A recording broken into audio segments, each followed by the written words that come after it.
Merci d'abord à tous de m'avoir invité à m'exprimer sur ce sujet-là.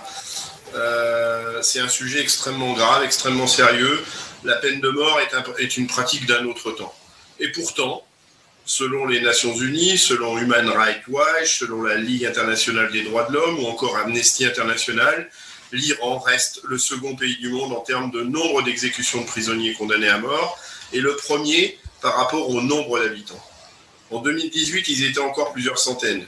Il s'agit donc d'un véritable massacre et nous ne pouvons pas fermer les yeux sur de tels agissements dans cette contrée-là du monde.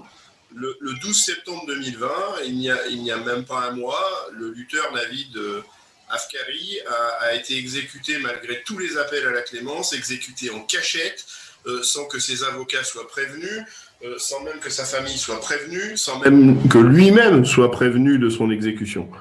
Comment peut-on encore fermer les yeux sur cette inhumanité ? C'est juste plus possible.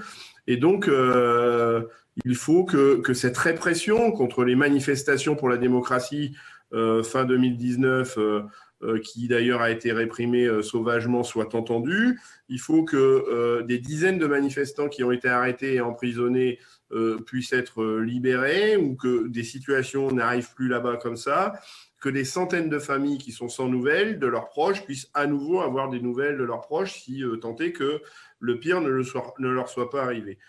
L'Iran reste donc le seul pays au monde qui exécute aussi des enfants. Et là, la situation est encore plus dramatique et on ne peut pas continuer comme ça. D'ailleurs, ma compatriote, l'anthropologue Fariba Adelka, a été arrêtée en juin 2019. Elle a été initialement condamnée à mort suite à une mobilisation, et c'est la preuve qu'il faut rester mobilisé d'ailleurs. Suite à une mobilisation internationale, cette peine de mort ne s'appliquera pas. Néanmoins, Farida Adelka est condamnée à 5 ans de prison, et le 3 octobre 2020, elle est sortie de prison, mais avec un bracelet électronique. Donc on voit bien à quel point la justice dans ce pays est contestable. Nous demandons donc qu'elle soit libérée de façon immédiate, sans plus de délai.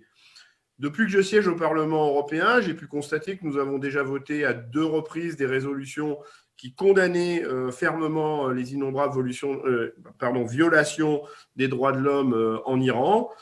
Et ce que je peux vous assurer cet après-midi par rapport à cet événement, et j'ai vu vos collègues qui sont place du Luxembourg devant le Parlement, c'est que jusqu'à la fin de mon mandat, vous pourrez compter sur moi pour dénoncer la peine de mort en Iran et de toute façon dans tous les autres pays du monde, qui pour moi n'est que la continuation d'une forme de barbarie, comme on peut encore en trouver en Chine ou aux États-Unis. Et donc il faut sortir de cette situation et faire confiance à l'humanisme plutôt qu'à des pratiques d'un autre temps qui doivent absolument disparaître de toutes les zones de la planète. Et je vous remercie de votre attention. Et bon courage à vous tous sur ce combat noble qu'il est nécessaire de gagner dans les meilleurs délais.